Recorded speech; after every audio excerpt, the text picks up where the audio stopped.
こんにちは、柴崎です。今日はアトリエの外からお届けします。夏といったらやっぱりこれですね。スイカです。さあ、美味しそうだな。ちょっと切ってみようかなと思ってます。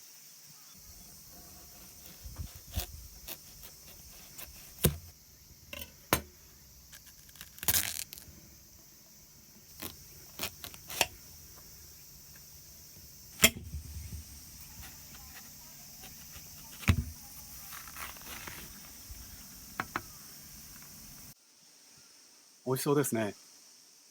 じゃあ、いただきます。でもちょっと食べる前に絵を描く目線でこのスイカを見てみましょう。こちらから見ると三角に見えませんか？横はどうでしょう？長四角ですね。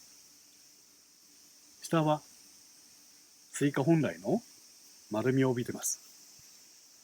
この3つの形を赤いスイカの色で立体感として描いてみたいと思います。では描いてみます。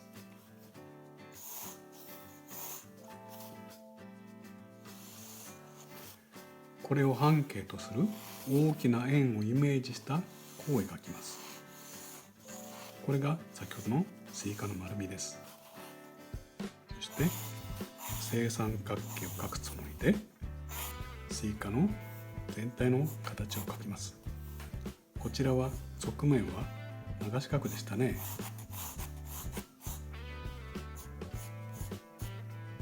これがスイカの基本的なシルエットです。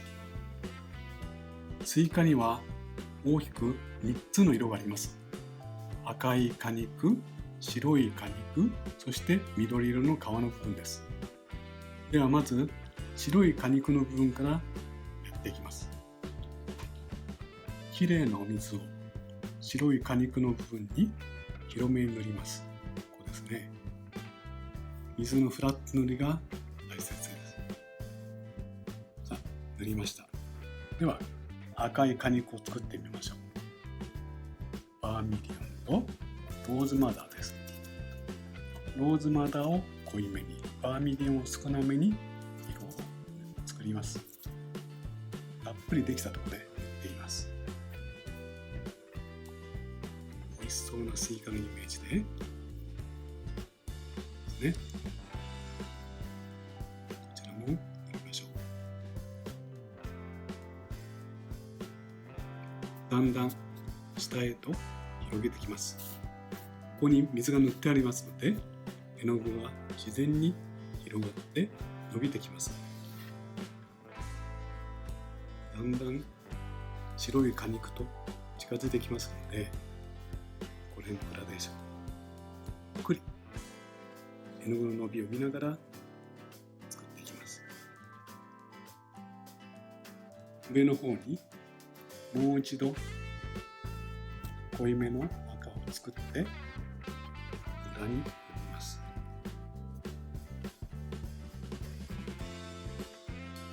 次に筆を洗ってこの緑の皮の部分を作ります。もう一度線を出して明るいグリーンを用意します。ですね。ここですね。白い果肉を残すようにして緑の皮の部分を塗ります。だんだん上へ緑がにじんでいって綺麗な境目のグラデーションになってきます。次に固めの皮を描きます。もう少し暗い緑を濃いめに溶きます。そしてここですね。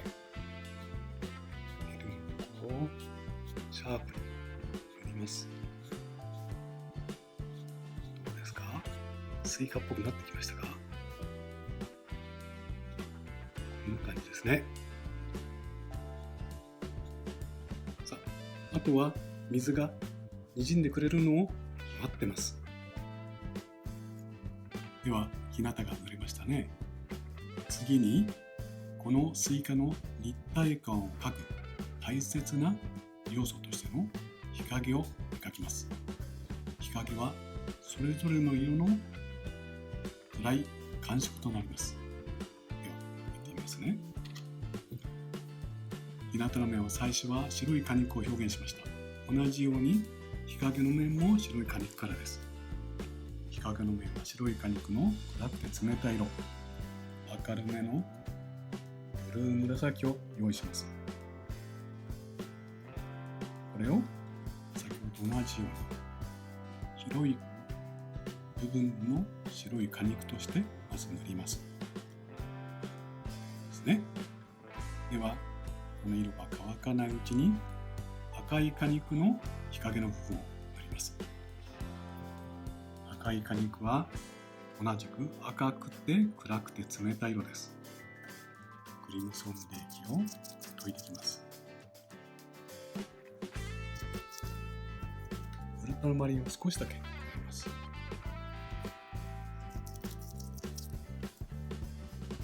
絵の具はしっかり濃いめに溶きましょう。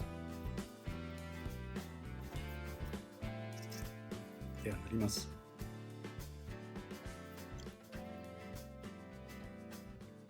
ですね。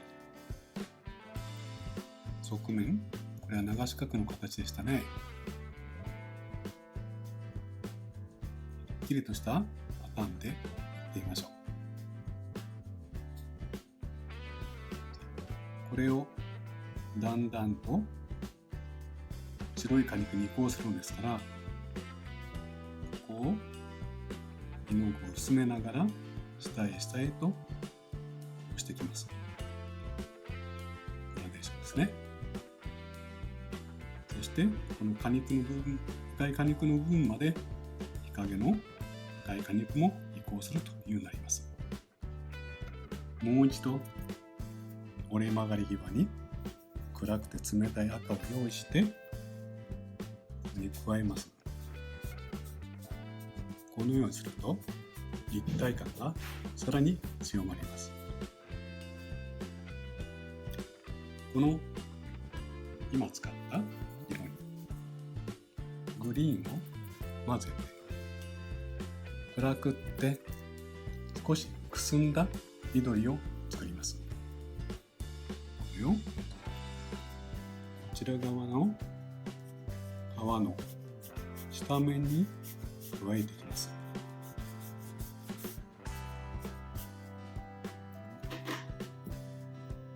この境目は濡れた筆で少しぼかしてあげましょう。ですね。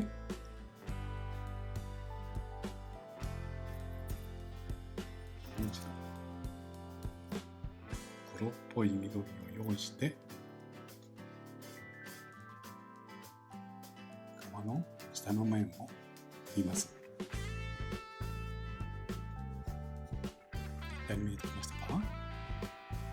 そしてもう一度この緑にクリムソンを混ぜて今度は赤黒い緑にしてからこれをこの辺にある種として描いてみます。これでスイカの立体感の表現が仕上がりです。はい、描き上がりました。先ほどのスイカはとても美味しかったです。ところで今回のポイント、スイカの立体感です。まず日向にあるそれぞれの固有色、赤い果肉、白い果肉、そして緑の皮の色、これをまずしっかり塗ります。さらに日陰の面はそれぞれの色の暗い感触、このような表現が重要です。いかがでしたか？あなたもぜひ描いてみてくださいね。それではまた。